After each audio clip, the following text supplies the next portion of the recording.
Hello students, a very good evening to all of you. Welcome to my channel. This is a very important class on Know Your Text series, and today we will talk about a very important and very famous Gothic novel, that is Frankenstein. But before starting, I want to give you a brief introduction about myself. My name is Brishti Mukherjee. I have qualified NK UGC NET exam in English literature 4 times and have also qualified West Bengal SET examination. I have 3 years of teaching experience. Moreover, I have also topped in NVTL online course from IIT Madras 3 times. So that is all about myself. So let's start reading today's novel, Frankenstein. So I will complete the detailed summary of this novel in separate videos. So in today's class, we will talk about first few chapters as well as the preface and the letters. Okay. So you all know that Frankenstein is actually the initiative of Mary Shelley in composing a Gothic novel. And I have already made a detailed video on what is Gothic novel, the features of Gothic novel, as well as the famous Gothic novels like Castle of Otranto and others. So those of you who have not watched this video, go to the playlist titled as British Literature, and there you will find the videos on Gothic novels. So I'm not going into the detailed discussion of what is Gothic, what does the word mean, because we have already discussed it.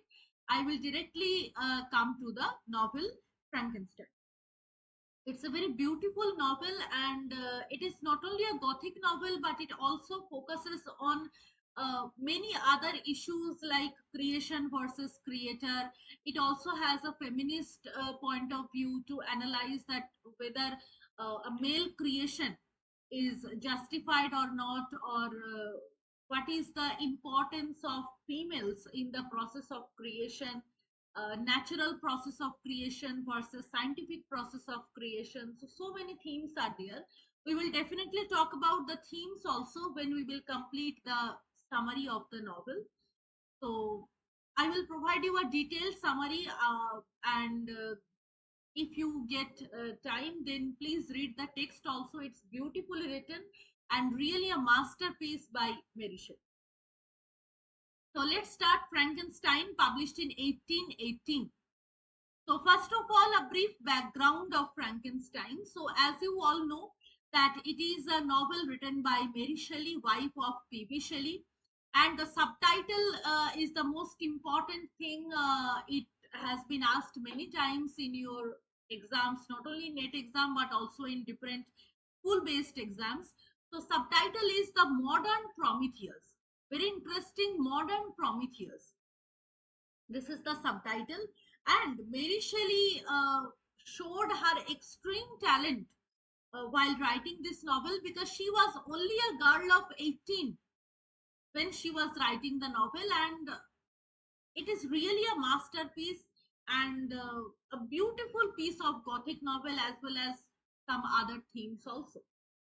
So basically, Frankenstein was written as a result, or as a kind of participation in a story writing contest.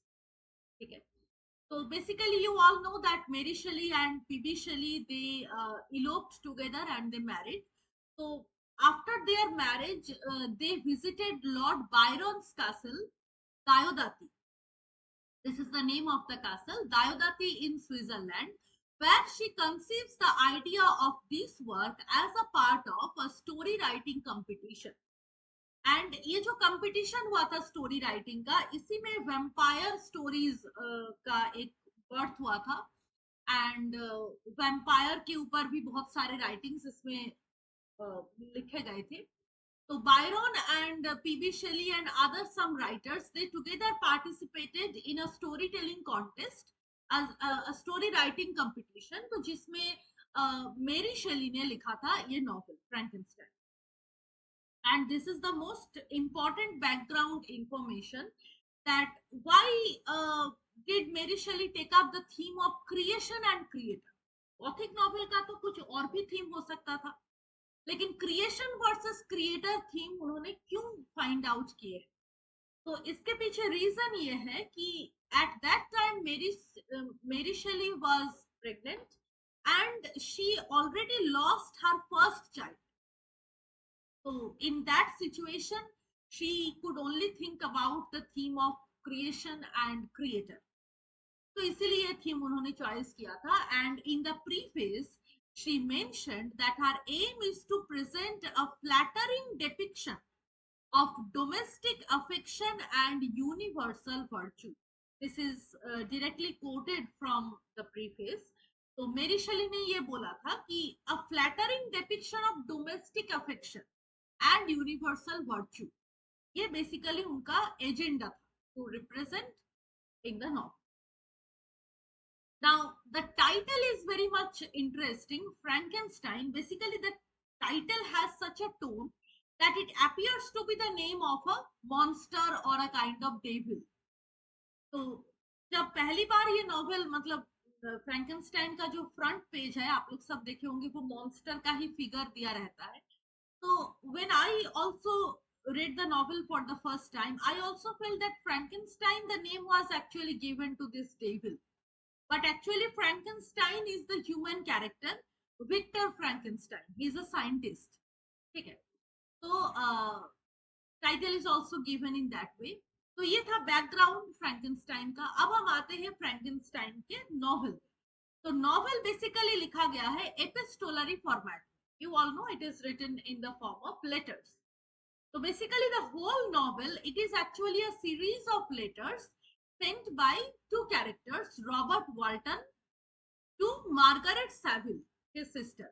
तो पूरा का पूरा novel का जो story है वो letter के through ही है एंड रॉबर्ट वाल्टन अपने सिस्टर को ये स्टोरी बता रहे। So he is the narrator, he is the narrator and Margaret Saville is the receiver of the letter. So Margaret Saville is a complete silent character here. Robert Walton का भी हम देखते हैं कि वो बस लेटर भेज रहा है अपने सिस्टर के पास। तो नॉवेल स्टार्ट होता है 4 सिग्निफिकेंट लेटर्स से। ठीक है, तो रॉबर्ट वाल्टन ये लेटर लिख रहा है। तो पहला जो लेटर है it was sent on December 11 18th century में, डिसम्बर 11 फ्रॉम सेंट पीटर्सबर्ग। वहां से रॉबर्ट वाल्टन एक लेटर भेज रहा है and in that letter Walton mentions that he wishes to make a journey to the north pole. Basically Walton is also a kind of adventurous traveler। ठीक है, तो वो अपने सिस्टर को अपने नेक्स्ट जो ट्रैवल प्लान है उसके बारे में बता रहे। तो in the first letter which was written on 11th December, Walton mentioned that he wanted to make a journey to the North Pole। ठीक है, क्यों वो नॉर्थ पोल जाना चाहते हैं? Because he has identified that North Pole is a very mysterious area and he wants to identify the reason of North Pole's magnetism। वो भी एक तरीके से साइंटिस्ट ही है। तो वो ये रीजन फाइंड आउट करने जा रहे थे कि नॉर्थ पोल में इतना मैग्नेटिक फोर्सेस क्यों है। And also another agenda is to discover a new passage to the other side of the world, जहां पर अभी तक कोई नहीं गए हो वहां तक जाने का एक रास्ता वो फाइंड आउट करने की कोशिश कर रहे थे through North Pole. So he mentions in the letter that I want to visit North Pole with these two agendas। इसके लिए वो जाना चाहते। नेक्स्ट लेटर का आ रहा है 28 मार्च, कल है 28 मार्च। तो 28 मार्च इन 18th सेंचुरी। तो नेक्स्ट लेटर वाल्टन लिख रहे हैं रशिया से, is in Russia and in that letter he mentions that he feels very lonely because he has no one who can accompany him in this kind of adventurous journey, but still he is determined to carry out this journey। जो plan वो किए थे वो plan में वो एकदम पूरा stick है कि इसको करना है। But he feels lonely, he expresses his loneliness and उसके साथ थोड़ा बहुत नेचुरल डिस्क्रिप्शन भी है कि icy place, there is no one, so also very tough time to live, to survive। तो ये सब कुछ चीज नेक्स्ट लेटर आ रहे हैं 7th July. 7th July, Walton is very happy. He describes that I have completed my journey to the North Pole, and it is a success. The weather is fine but too icy. ठंड तो बहुत है लेकिन अभी weather फिलहाल ठीक है. तो वो नॉर्थ पोल फाइनली आ गए, तो उसी खुशी में वो एक लेटर भेज रहे हैं. And in that letter he also mentions that in the North Pole he found a strange figure, a huge savage figure in the ice who is followed by a normal man. मतलब उल्टा होना चाहिए कि एक normal person जिसके पीछे कोई monster भाग रहा है, बट यहाँ पे उल्टा चीज है, एक मॉन्स्टर के पीछे एक आम आदमी भाग के आ रहा है. So he notices these two things, and in this letter he also mentions that the stranger, this man, this normal man, he meets with Robert Walton. Robert Walton is very surprised. He asks that what happened. So the strange man shares his story with him, and वही story वो अपने letter के through बता रहे हैं. Walton promises that I will tell you the whole narrative, what this man has said to me, and it is very interesting. And this is the novel. So Robert Walton is the main narrator. तो ये letter वो अपने sister को भेज रहे हैं. ठीक है. अच्छा, तो यहाँ पे बेसिकली हम 3 लेटर बोले, तो 7th July को मतलब ये 2 सेपरेट लेटर्स है. ठीक है. 7th July को 2 सेपरेट लेटर्स है. एक लेटर में वो मेंशन कर रहे हैं his own journey and the success of his journey, and next letter में उसी सेम डेट में वो मेंशन कर रहे हैं कि he notices a huge figure and he meets the man wants to tell him the story. तो यहाँ तक हो गया इंट्रोडक्शन. मतलब अब स्टोरी फ्लैशबैक में बताया जाएगा. ये सीन हम फिर देखेंगे लास्ट में कि ये सैवेज फिगर कौन है, ये नॉर्थ पोल में कहां से आ गया, उसके पीछे ये आदमी क्या कर रहे हैं, तो इसके बारे में हम जानेंगे लास्ट में. फ्लैशबैक में स्टोरी बता रही है. तो who is that normal man? That normal man is the protagonist Victor Frankenstein. अब आते हैं नॉवेल के मेन चैप्टर 1. तो चैप्टर 1, विक्टर फ्रैंकेनस्टाइन अपना स्टोरी बता रहे. He introduces himself as Victor Frankenstein. तो उनके life story, he was born in Naples and grew up in Geneva. तो फ्रैंकेनस्टाइन अपने पेरेंट्स के बारे में डिस्कस कर रहे हैं. उसके बाद वो मेंशन कर रहे हैं कि when he was at the age of 5, his mother adopted a beautiful girl from an Italian village जिसका नाम है Elizabeth लावेंजा. His mother adopted. So Victor and Elizabeth, they grew up like brothers and sisters, but Victor के साथ Elizabeth का जो relationship था, that is more than sister. Victor खुद ये मेंशन कर रहे हैं कि I feel some romantic inclination to Elizabeth, and Elizabeth is more than a sister to me. So all the other family members loved Elizabeth very much. तो बस यहाँ से उनके फैमिली जर्नी स्टार्ट हुई. तो ये चैप्टर 1 में विक्टर डिस्कस कर. Next chapter 2. Chapter 2 talks about the development of relationship between Victor and Elizabeth. They are growing up gradually and they become very good friends. They share each and every secrets. ठीक है, बहुत अच्छा दोस्त है, बहन भी है, उसके साथ एक रोमांटिक फीलिंग भी है. They spend times together happily. Victor का एक बहुत अच्छा कंपेनियन है एलिजाबेथ. तो यहाँ पे एक न्यू कैरेक्टर का इंट्रोडक्शन होता है जो कि विक्टर के बहुत ही अच्छा एक दोस्त है, Henry क्लार्वर, Victor's classmate. So Henry Clarwell is also a brilliant guy, and Clarwell का एक aim था, he wants to do something so that his name can be remembered by the people. He can make some history. He wants to leave a mark on human history. उसके लिए क्लार्वल अपने आप को prepare कर रहे थे ताकि वो कुछ ऐसा काम कर सके कि दुनिया उसको याद. बहुत अच्छा ambition. So Clarwell wants to do so. That is why Clarwell is also striving hard, and he is a very good friend of Victor. तो ग्रेजुअली क्या होता है जब विक्टर धीरे धीरे अपने स्कूल लाइफ कंप्लीट करते हैं, so he feels a very great interest. You may say that it is a kind of obsession with natural philosophy. Natural philosophy से उनका एक ऑब्सेशन बन जाता है. एंड एक दिन क्या होता है, ये एक बहुत इंपॉर्टेंट पार्ट है नॉवेल का. If you read the novel from eco-critical point of view, then this is a very important line. I have also published a paper on this topic, eco-critical reading of Frankenstein. So it's beautifully natural description जो भी है novel में, अगर आप minutely पढ़ोगे बहुत अच्छा description है, and it very closely connects the novel with the gothic atmosphere.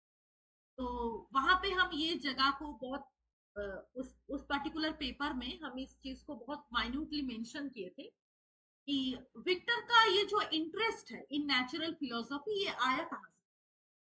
तो वन डे क्या हो रहा है, one stormy day, Victor is in his own room and he notices that lightning, thunder and lightning चल रहा है बाहर. तो लाइटनिंग से कैसे एक पेड़ थे वो जल जाते, how lightning strikes the tree and it completely burns out.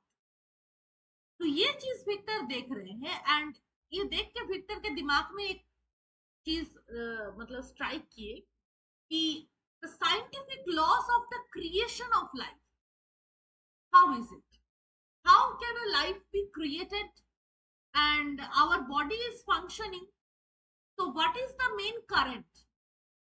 ये लाइटनिंग का तो बहुत ही पावर है, हमको सबको पता है कि थंडर एंड लाइटनिंग ये कितने वोल्ट का करंट इसमें है, हमको लोग को नहीं पता. तो विक्टर के दिमाग में ये चीज चल रहा है कि our body is moving, we are working, तो what is the difference between a man who is alive and a man who is dead, each and every organs are same but a current is missing. तो Victor अब ये सोच रहा है कि ये जो करंट है लाइटनिंग वाला, क्या इससे कुछ क्रिएट हो सकता है या फिर is it only for destruction.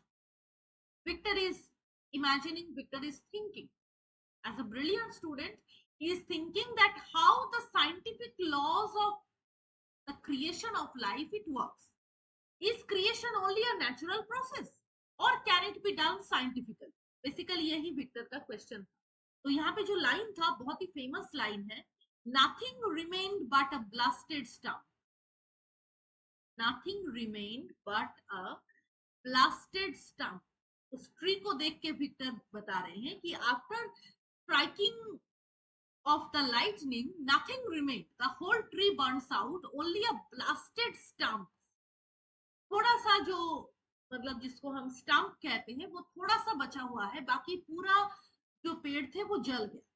तो Victor notices that thing and he thinks about the scientific creation. Basically यहाँ से उनके दिमाग में ये क्रिएशन वाला चीज आ गया. ठीक है, अब उसके बाद क्या होता है चैप्टर 3. चैप्टर 3 में again talks about Elizabeth. So Elizabeth suddenly falls very ill. She is suffering from scarlet fever, जिसको अभी हम ट्यूबरक्यूलोसिस कहते हैं, उसी टाइप का एक डिजीज. तो उस टाइम में उसका कोई मेडिसिन नहीं था.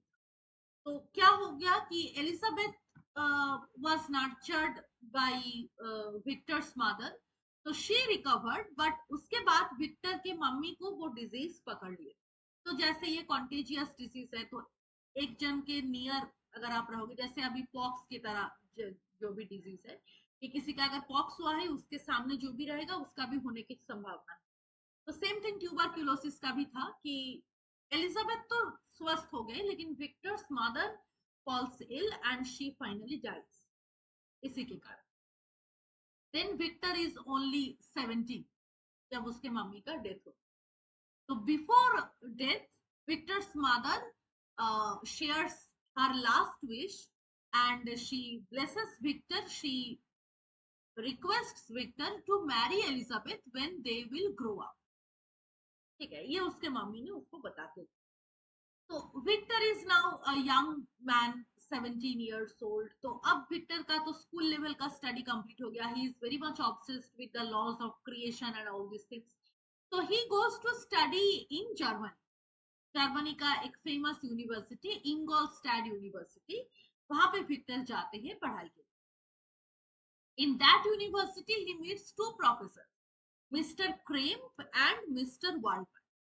तो पहले वो मिस्टर क्रेम्प के पास जाकर ये चीज बताते हैं कि I want to study the laws of creation and I just want to know whether science can create something or creation is only a natural process. So Mr. Crane denies each and every point, and Mr. Crane Victor को ये बता रहे हैं कि your ideas are not so fruitful, you are thinking something impossible, तो ये सब चीजें छोड़ दो, आप proper scientific line में. But Victor is so much obsessed with the thought he cannot forget. वो एक दूसरे प्रोफेसर के पास जाते हैं जो कि है mister Waldman, and Waldman is an expert in this field. ये creation, scientific laws of creation, human anatomy, इसके ऊपर वर्ल्डमैन का बहुत अच्छा नॉलेज था. तो प्रोफेसर वर्ल्डमैन विक्टर को बहुत इंस्पायर कर रहे हैं, वो विक्टर को एनकरेज कर रहे हैं, एंड विक्टर को भी अब ये लगने लगा है कि yes he can study the mysteries of creation. ये तो सबसे बड़ा क्वेश्चन है साइंस का कि भाई ह्यूमन लाइफ क्रिएट कैसे होता है. तो इसीलिए क्या इसमें हम साइंटिफिक प्रोसेस का इस्तेमाल कर सकते हैं, तो यही विक्टर का क्वेश्चन था. And Victor gets full support from mister Waldman, professor Waldman, and he continues to study.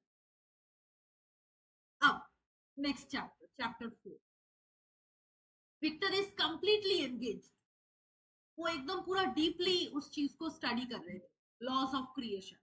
He completely ignores his family friends. वो किसी के साथ बात नहीं करते थे, बस एक रूम में बैठ के वो अपना पढ़ाई पे फोकस थी.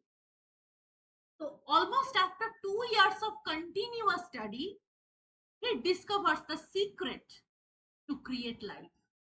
फाइनली उनको ये चीज पता चला, एक पर्सन, एक ह्यूमन बॉडी जिसके पास अगर सभी ऑर्गन्स हो फिर भी वो डेड है, तो उस डेड मैन के अंदर हम लाइफ कैसे लाए. This is a very big question of science, है ना.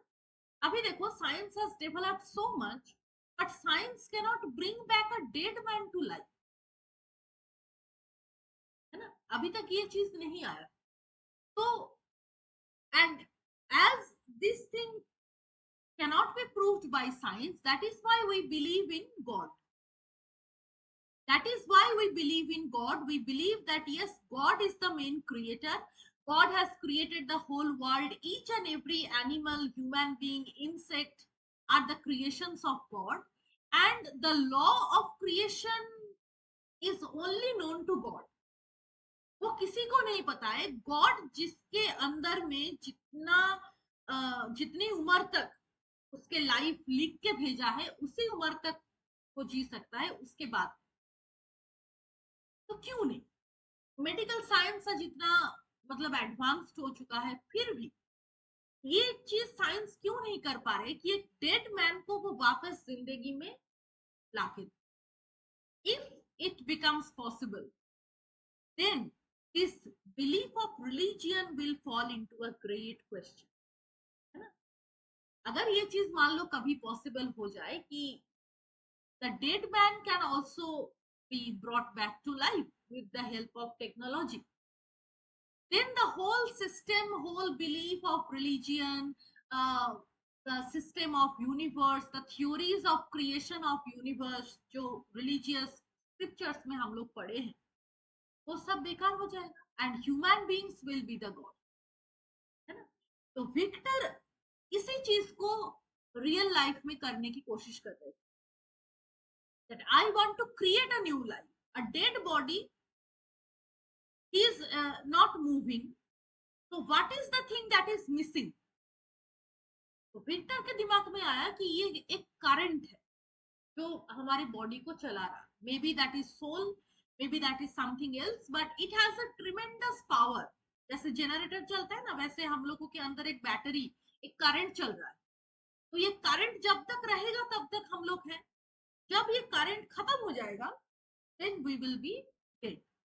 अब ये करंट कौन दे के भेज रहा है? According to us it is sent by God. When a baby takes birth the machine starts moving, and जितने देर तक वो जीवित रहेगा 80-90 years, the current will continue to supply, and बाद में करंट स्टॉप हो जाएगा. मतलब जैसे लोड शेडिंग होता है वैसे परमानेंट लोड शेडिंग हो जाएगा, बैटरी बंद हो जाएगा. तो विक्टर ने बहुत सारा स्टडी की। फाइनली विक्टर को ये लगा कि ये जो करंट था लाइटनिंग का, अगर उसी सेम वोल्ट का करंट हम क्रिएट कर सके लैब में, तो it is possible to bring a dead man back to life. Actually scientific study है, इसको गॉथिक टच दिया गया है बाद में, बट एक्चुअली विक्टर का डिस्कवर यही था। That is why that lightning strikes him. He is just thinking that how much volt current is there in that lightning। अगर उसी करंट को हम लोग बना सके लैब में, और वो अगर किसी भी तरीके से इंजेक्ट कर दिया जाए कोई भी डेड बॉडी में, तो it will definitely start moving. वही चीज हो रहा है। तो विक्टर ने सब कुछ पढ़ लिया। Now the time has come to apply it. तो Victor decides to create a new species, एक न्यू रेस वो बनाने जा रहे थे as a sole creator, without the help of any woman, without the help of any woman, without the help of God, only with the help of technology and science. Victor, as a male, as a man, he wants to create a new life, which is apparently impossible. But Victor is so talented a scientist, Victor makes it possible. ठीक है, तो अब वो क्या कर रहे हैं, वो इसी चीज को लेके और भी कई सारे महीनों वो पढ़ाई कर रहे हैं कि कैसे इसको हम रियल लाइफ में अप्लाई करें, कैसे एक बॉडी बनाया जाए। तो Victor visits many places and he collects the dead body parts of different animals as a kind of experiment. उसको जहां से जो भी मिला है, तो एक पिक्यूलियर टाइप का बॉडी वो बनाए हैं with the body parts, various body parts of different animals. वो चैप्टर 5 में कि डिफरेंट बॉडी पार्ट्स को वो असेंबल किए, and in a winter night he teaches those body parts to create a new creature। एक न्यू बॉडी वो बना रहे थे, टीचिंग डिफरेंट बॉडी पार्ट्स, कि पहले तो एक बॉडी चाहिए, उसके बाद में उसके अंदर करंट शिफ्ट होगा, तो वो बॉडी बना रहे। And in this particular chapter the description is absolutely amazing. जैसे डिस्क्राइब किए जा रहे हैं कि एक winter night, one scientist who is obsessed with the idea of creation, he is working in his lab frantically। बाहर में मून लाइट थोड़ा थोड़ा आ रहे हैं, yellow moon light, specifically Gothic का जो ये है, बस थोड़ा थोड़ा येलो मून लाइट आ रहे हैं। Complete winter night, complete silence outside, only one scientist is working, Victor. तो विक्टर ने एक बॉडी तो बना ली, अब उसके अंदर आते हैं वो करंट को पुट कर। Victor has made the current and he puts the current into the body। उसके बाद जो लास्ट लाइन है फर्स्ट पैरा का, लास्ट लाइन है, ब्यूटीफुल लाइन, मेरी शैली is writing that in a dull cold wintry night in the half light of yellow moon, ऐसे करके कुछ लाइन था, the yellow eyes of the the dull yellow eyes, the dull yellow eyes of the creature open। Finally Victor जब वो current दे दिए उसके body के अंदर, the monster opens his eye. The monster नहीं है, the body gets back life and he opens his eyes, it is dull yellow eyes। Now when the monster comes to life, the monster wakes up from the bed, gets down, and then Victor is horrified to see that what have I created। It's a completely peculiar figure। अगर Frankenstein के ऊपर एक movie भी बना है, हम देखे नहीं है, कैसा बना है नहीं पता, बट ये मॉन्स्टर का फिगर आप इमेजिन करो कि मतलब एक एबनॉर्मल हाइट है उसका, बॉडी का कुछ भी जगह करेक्ट प्लेस पे नहीं है, इधर उधर स्टिच किया हुआ है, तो it looks very horrible. It is definitely termed as monster. So the monster starts moving and the monster is coming towards Victor। Victor is terribly horrified Victor is not happy to see that I have done a miracle. भाई हम जिंदगी ला दी एक dead person के अंदर, ये तो बहुत बड़ी बात है। But Victor is not happy, Victor is horrified and Victor leaves his room. वो एकदम पागल की तरह रूम से बाहर आते हैं एंड वो भागने लगते हैं इधर फ्रैंटिकली। भाग्य वो कहाँ जाते हैं, वो जाते हैं क्लार्वल के पास। उसका अपना दोस्त, वो भी जर्मनी में थे। तो ही rushes to his friend Henry Clarval and he tells everything. So Clarval consoles him. Clarval congratulates him that okay, you have done a very remarkable thing. Maybe वो monster हो जो भी हो, लेकिन जो काम तुमने किया है, तुम अपने गोल में सक्सेसफुल हो. You have created a new life. It's a very big thing. But Victor is so much horrified. Victor says that I am not ready to return back to my room. अभी भी अगर monster उस room में है तो हम और नहीं जाने वाले. So the creator is running away from its creation. हम बाद में इसके थीम भी डिस्कस करेंगे। तो क्लार्वल उसको समझाते हैं, क्लार्वल उसके साथ आते हैं एंड वो भी देखना चाहते थे कि भाई क्या हुआ, चलो हम तुम्हारे साथ चल। तो along with Clarval, Victor returns to his apartment and he feels relaxed that the monster is not in the lab. देख के वो बड़ा उसको शांति मिला कि चलो भाई ये भाग गया, जहां भी हो ये हमको छोड़ के चला गया, तो हम अभी रह सकते हैं अपना। ठीक है, क्लार्वल आ गए। बट विक्टर के मन में वो डर हमेशा था कि if the monster returns then what will he do. तो यही सोचते सोचते Victor falls ill with severe fever. बहुत तबीयत खराब हो जाती है उनका एंड क्लार्वल उसको वापस ठीक करने में हेल्प कर, रिकवर कर। तो after recovery Clerval says to Victor that you have spent a long time disconnected from your family. So now write a letter to your family. At least just try to know कि वो लोग कैसे हैं। And क्लार्वल एक letter उनको दे रहे हैं which has come from Elizabeth.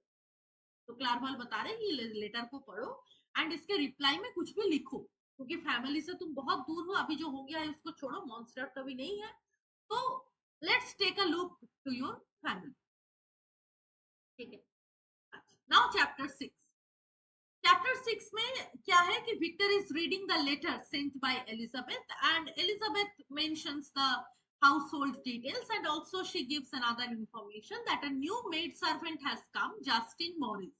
बहुत ही अच्छा है जस्टिन मॉरिस। तो वो अभी उन लोग उनके घर में काम कर रहे हैं एंड सब कुछ ठीक है। तो then Victor decides that no, Victor के अंदर में वो डर तो था ही, तो विक्टर सोच रहे हैं कि नहीं, अब हमको वापस जाना चाहिए जेनेवा। तो जाने से पहले Victor and Clerval they decide to take a tour around Germany. एक बार घूम के फिर के वो लोग प्लान किए थे हम लोग लौट जाए। ठीक है, अब एक ट्रेजेडी हो जाते हैं chapter 7। Suddenly, after a few days, Victor receives another letter from Elizabeth, and it is mentioned that his younger brother, Victor's younger brother, William, has been murdered very pathetically on the day of his birthday. William has been murdered. Victor and Clarval very shocked. तो वो लोग तुरंत वापस आते हैं Geneva and वापस आते ही Victor ये पूछते हैं कि व्हाट इज द रीजन, भाई who has murdered this little boy, क्या मोटिव हो सकता। तो विक्टर उस प्लेस पे पहुंचे जहां पे मर्डर हुआ था and he notices the shadow of a monstrous figure near his house. Victor easily realizes that it is that monster who is created by himself. Victor identifies and बार बार एक phrase आपको मिलेगा इस नॉवेल में।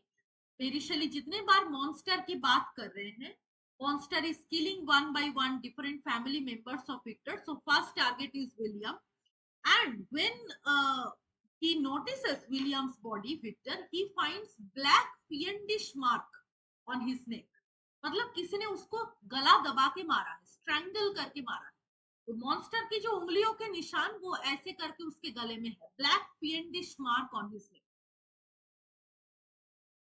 ऐसे करके पकड़ा है पीछे से, तो black fiendish mark on his neck। This phrase is repeatedly mentioned in the novel।